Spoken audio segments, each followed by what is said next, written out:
आपको बता दूं कि जो भी अनुसूचित जातियां हैं पूरे देश में, अभी आपने सुना होगा पूर्व में कि ये लोग शादी ब्याह कराने का नहीं आते थे, हजामपुर में कराते थे। हमारी हड्डी छुआ जाती थी, परछाई छुआ जाती थी, हमें झाड़ू टांग कर जाना होता था। दिन में चलना हमको सुबह शाम चलना मुनासिब नहीं था, दोपहर में हम लोग चलते थे।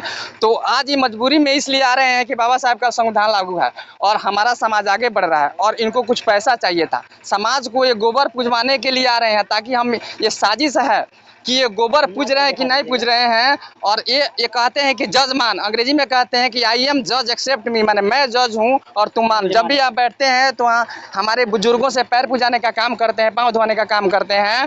तो आज भी वो समाज को गुलाम बनाने का काम करते हैं और दान दक्षिणा जो हमारे समाज के लोग दे रहे हैं उसी से उनकी बेटियां जो जज बनती है, IAS बनती है, IPS बनती है, बड़े बड़े साइंटिस्ट बनती है, वो चांद पर जाने का काम करती है। हमारे देश की जो लड़कियां हैं, दलित तबके की जो औरतें हैं, ये मंदिर में जा करके पूजा पाठ करके बृहस्पति चालीसा पढ़ कर अपनी जिंदगी बर्बाद करती है, अपने कम्युनिटी को मंदिर में जाने का काम करती है। जी जी। तो साथियों अभी देखिए हम दिखा रहे हैं कि पंडित जी यहाँ पर बैठे हुए।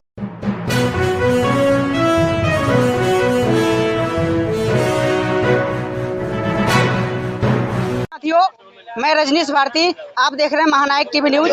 साथियों आज मैं कोल्हुआ गांव में, यानी सारण जिला के बनियापुर प्रखंड के कोल्हुआ गांव में मैं पहुंचा हुआ हूं।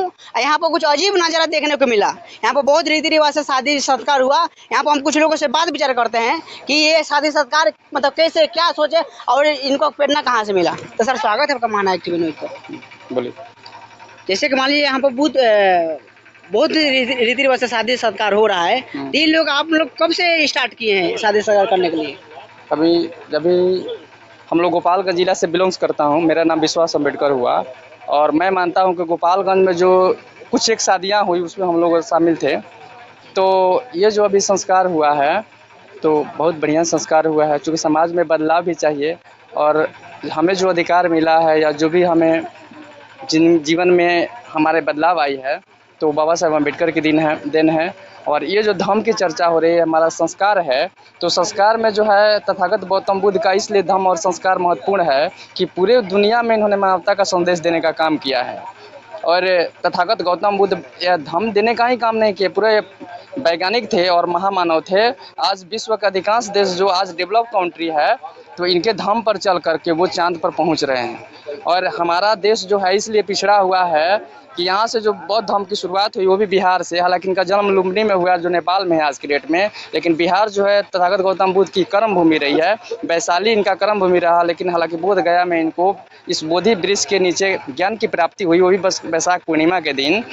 तो ये जो तथागत गौतम बुद्ध का बिहार का धरती है, बिहार से चल करके और देश में पूरा फैला। वो समय जब सम्राट अशोक यहाँ पे शासक बने तो पूरे विश्व में इनका धर्म फैल गया और उन्होंने अपने पुत्री जो संघमित्रा और पुत्र महेंद्र को श्रीलंका भी भेजा उन्होंने, तो तब धर्म फैला। लेकिन कालांतर में बृहदरथ की हत्या करने के बाद जो पुष्यमित्र शुंग था, उन्होंने जिस तथाकथित आज की डेट में राम कहते हैं, जिन्होंने साकेत पर कब्जा करके अयोध्या बनाया हुआ है, तो बौद्ध धर्म का मिटाने का काम किया है। तो हमारा देश जहाँ से बौद्ध धर्म की शुरुआत हुई है, यहाँ से नींव है, तो वो आज मिट रहा है। फिर भी जब परम पूज्य बाबा साहेब अम्बेडकर ने 14 अक्टूबर 1956 को बौद्ध धर्म की जो दीक्षा लिया नागपुर में, तो धीरे धीरे यहाँ पे बौद्ध धर्म स्थापित हो रहा है। और बड़ी खुशी की बात है, तमाम दलित जातियाँ जो आजकल हम लोग 1 अरब 40 करोड़ हमारे देश की पॉपुलेशन है, जिसमें हम लोग अभी 40 करोड़ के पार में हैं, तो हमारे संख्या बढ़ रही है दिनों दिन। और ये जज्बा और जुड़ाव में देखने को आ रहा है कि तथागत गौतम बुद्ध और बाबा साहब के कारवा में हम लोग विश्वास कर रहे हैं। ये धर्म नहीं है, एक जीने का तरीका है। ये हमें सिखाता है कि हम मानव को मानव समझे।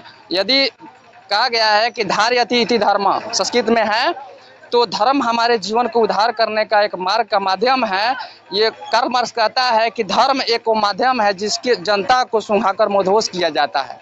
तो हमारे यहाँ धर्म जो है एक कमाने का जरिया है, गुलाम बनाने का जरिया है। पाखंडियों ने, मनुवादियों ने हमारे समाज को गुलाम बनाने का काम किया है। बड़े सारा लोगों का कहना है कि आप लोग धर्म परिवर्तन कराने का आप लोग काम करते हैं। देखिए, ये धर्म परिवर्तन नहीं है। आप देखे होंगे कि अभी 2500 लगभग 80 बरस 82 बरस पहले तथागत गौतम बुद्ध का यहाँ पे जन्म हुआ और यहाँ पे उन्होंने जो धर्म दिया है वो यहाँ पे धन है। सनातन धर्म की बात जो होती है, सनातन समझ जो है हमारे बौद्ध संस्कृति के दिन है। और हिंदू जो लोग हैं, आप देखे होंगे यहाँ का तथागत जो 1500 ईस्वी के बाद तुलसीदास जो आए यहाँ पे, तब इन्होंने जो रामायण की झूठा रामायण है, इसकी इन्होंने रचना किया रामचरितमानस में। और महिलाओं को, शूद्रों को इन्होंने कुल कलवार को पीटने और ताड़ने की बात कही है, जो सरासर जुर्म अन्याय है। तो इस हिसाब से हम देखते हैं कि ये जो पाखंडियों का धर्म है एक सजा बन गया है एक तरह, और आज भी हमारा समाज ढो रहा है इसे। बाबा साहब ने कहा कि ढोओगे या धोओगे, यानी तुम्हारे जो जी में कलंक लगा हुआ है, गोबर पूजने का काम कर रहे हैं आप लोग, तो ऐसे धोओगे यानी मिटाओगे तो पीपल का पेड़ हम लोग दीपक जलाने का काम करेंगे, और धोने का काम मतलब गोबर धोएंगे, गोबर अपने माथे पर लेंगे, गोबर को गौरी गणेश मान कर पूजा करेंगे। यह दिखाता है कि हमारे दिमाग में गोबर भरा हुआ है। यहाँ पे गोबर की पूजा नहीं हुई है, इससे स्पष्ट है कि लगता है कि यहाँ बुद्धिजीवी लोग हैं। और मैं धन्यवाद देता हूँ इस कोल्हुआ गांव अम्बेडकर नगर को, जो इस बिहार में, इस सारण में एक नया संदेश देने का काम करेगा कि अब जब इतिहास लिखा जाएगा तो ये तय करेगा कि यहाँ पे भगवान बुद्ध और बाबा साहब को मानने वाले लोग देखिए हैं। इसीलिए कहीं ना कहीं जब हम फर्स्ट बार यहाँ पे एंट्री किए तो देखे कि यहाँ पर एक ब्राह्मण जो पंडित जो हो जिसको बोला जाता है, जो शादी संस्कार कराने के लिए वो आए थे। लेकिन यहाँ को मतलब ये चीज को देखते हुए यहाँ पर वहाँ पर कुछ देर बैठे और देखने के बाद में उनको मतलब क्या सूझा वो यहाँ से निकल गए। क्या कहना चाहिए? मैं आपको बता दूं कि जो भी अनुसूचित जातियां हैं पूरे देश में, अभी आपने सुना होगा पूर्व में कि ये लोग शादी ब्याह कराने का नहीं आते थे, हजामपुर में कराते थे। हमारी हड्डी छुआ जाती थी, परछाई छुआ जाती थी, हमें झाड़ू टांग कर जाना होता था। दिन में चलना, हमको सुबह शाम चलना मुनासिब नहीं था, दोपहर में हम लोग चलते थे। तो आज ये मजबूरी में इसलिए आ रहे हैं कि बाबा साहब का संविधान लागू है और हमारा समाज आगे बढ़ रहा है, और इनको कुछ पैसा चाहिए था। समाज को ये गोबर पुजवाने के लिए आ रहे हैं, ताकि हम, ये साजिश है कि ये गोबर पूज रहे हैं कि नहीं पूज रहे हैं। और ये कहते हैं कि जज मान, अंग्रेजी में कहते हैं कि आई एम जज एक्सेप्ट मी, माने मैं जज हूँ और तुम मान। जब भी आप बैठते हैं तो हमारे बुजुर्गों से पैर पूजाने का काम करते हैं, पाँव धोने का काम करते हैं। तो आज भी वो समाज को गुलाम बनाने का काम करते हैं, और दान दक्षिणा जो हमारे समाज के लोग दे रहे हैं उसी से उनकी बेटियां जो जज बनती है, IAS बनती है, IPS बनती है, बड़े बड़े साइंटिस्ट बनती है, वो चांद पर जाने का काम करती है। हमारे देश की जो लड़कियां हैं, दलित तबके की जो औरतें हैं, ये मंदिर में जा करके पूजा पाठ करके बृहस्पति चालीसा पढ़ कर अपनी जिंदगी बर्बाद करती है, अपने कम्युनिटी को मंदिर में जाने का काम करती है। जी जी। तो साथियों अभी देखिए हम दिखा रहे हैं कि पंडित जी यहाँ पर बैठे हुए। चार आर्य सत्य जो है, दुख है, दुख का कारण है, दुख का निवारण है, और निवारण का जो है मार्ग है। वो मार्ग क्या होता है? वो मार्ग होता है अष्टांगिक मार्ग। ये तथागत बुद्ध जो है ये बताने का काम करते हैं। तो अष्टांगिक मार्ग क्या है? जब तक हम लोग ये बात नहीं समझेंगे कि हमारे जीवन में जो है दुख जो है, वो दुख का कारण जो है ये मैं स्वयं हूँ। जो भी ये दुख होती है उसका कारण जो है मैं स्वयं हूँ, ये तथागत बुद्ध बोलते हैं। लेकिन मैं स्वयं हूँ तो उसका जो है कारण है। कारण क्या है? कि मैं हूँ, दुख का कारण मैं हूँ। और इसके बाद में दुखों का निवारण, तो दुखों का निवारण जो है मैं ही हूँ, मेरे ही हाथ से जो है ये निवारण भी हो सकता है। और इसके बाद में जो है दुख का निवारण का मार्ग जो है ये तथागत बुद्ध मार्ग जो बताते हैं, उस मार्ग पर चलने का कारण जो है, चलने का ये व्यवस्था मेरे ही तरफ से होगा। तो ये सारी दुख का कारण मैं हूँ, निवारण का कारण मैं हूँ, और जो है इसका मार्ग पर चलने का कारण मैं ही हूँ। इसमें दूसरा कोई किसी का भागीदारी नहीं है। दुख है तो मेरे कारण से, उसका निवारण होगा मेरे ही कारण से। जिस मार्ग पर हुए किस प्रकार से, और यहाँ पर देखा जाए कि बौद्धाचार्य अपना काम कर रहे हैं। और अब आइए हम कुछ बौद्धाचार्य से मिलते हैं, जो बौद्धाचार्य ने इस मतलब तिलक उत्सव को काम संपन्न कराए हैं। तो सर स्वागत है महानायक टीवी न्यूज पर। आपका भी स्वागत है रजनीश जी। जानने की कोशिश करेंगे कि आपने ये बोधित जो कहने की बहुत रीति रिवाज से आप शादी संस्कार किए हैं, क्योंकि यहाँ पर हम जब एंट्री किए थे तब देखे कि पंडित जी भी आके बैठे हुए थे और आप भी अपना काम कर रहे थे। तो ये हमारा थोड़ा एक बार दर्शक को बताएं। सबसे बड़ी बात है कि यहाँ आज हम लोग वीर बहादुर राम जी के घर पर जो है हम लोग तिलकोत्सव कराने हेतु यहाँ पर उपस्थित हुए थे और हैं भी। और सबसे बड़ी बात है कि ये पंडित लोगों का जो जहाँ तक सवाल है वो बेचारे कहीं से आ गए होंगे, स्वागत है उनका भी। और ये उन्होंने देखा कि यहाँ जो है हमारी दाल नहीं गलेगी तो वे चुपके से निकल गए, और ऐसा होगा। तैयारी के साथ में आए थे, शादी कराने के लिए, शादी कराने के लिए मतलब तिलक कराने के लिए आए थे। जी जी जी जी। कवि मुलासा बुलबुल जी, और मैं अपना स्वर दे रहा हूँ। अच्छा लगे तो ताली जरूर लगाएंगे आप लोग, हम यही आशा कामना करते हैं। तो मैं उनके बड़ी लंबी बात हो जाएगी। जी जी जी। और ऐसे मैं कामना करता हूँ कि अपने समाज के लोगों के माध्यम से कि ये श्रवण संस्कृति और बौद्ध रीति को अपनाने का काम करें ये लोग, तो अच्छा रहेगा। इस तरह से सहयोग मिलेगा। ये हमारे दर्शक लोग जो हैं, ये हमारे बहुजन समाज के लोग हैं, ये हमारे परिवार के लोग हैं, ये बाबा साहब के ये अनुयायी हैं। अगर इस तरह की बात जो है ये अपनाने का काम हम लोग करना शुरू कर देंगे तो ये दिन दूनी जो है रात चौगुनी के जैसा जो है ये बाबा साहब का जो है ये करवा जो है आगे बढ़ता चला जाएगा। और मैंने आपको ये बताया था देशना देने के समय में कि ये धर्म नहीं, ये धर्म नहीं, ये धम्म है, ये जीने का मार्ग है। तो हम लोग जो है ये पंचशील का जो है ग्रहण करेंगे ये और त्रिशरण का जो है ग्रहण करेंगे ना, तो हमारा जीवन जो है बड़ी सुखमय होगा। और महिलाओं लोगों को देखिए सबसे बड़ी बात है कि ये आया कैसे, ये त्रिशरण और पंचशील जो है आने का मकसद क्या था, तो ये मकसद ये था कि हमारे लोगों को जीने का तरीका जो है मालूम नहीं था। और जीने का तरीका जो है ये सारा सिस्टम को जो समाप्त कर दिया गया था, हम लोगों को मनुष्य से लेकर के जो है ये जानवर तक ये बना दिया गया था। तो आज जो है ज़रूरत पड़ गई है पंचशील और त्रिशरण के ये शरण में जाने की। तो पंचशील जैसे हम ये अपनाना शुरू कर देंगे तो हमारा जीवन जो है सुखमय होने शुरू हो जाएगा। और ये अपने बच्चों में, अपने बच्चियों में जो है ये हम लागू करेंगे। अब उस दुल्हा से हम बात आज करने वाले हैं जो दुल्हा ने जानिए कि बौद्ध रीति रिवाज से वो शादी कराने का संपर्क कराए। एक बार दिखाइए थोड़ा।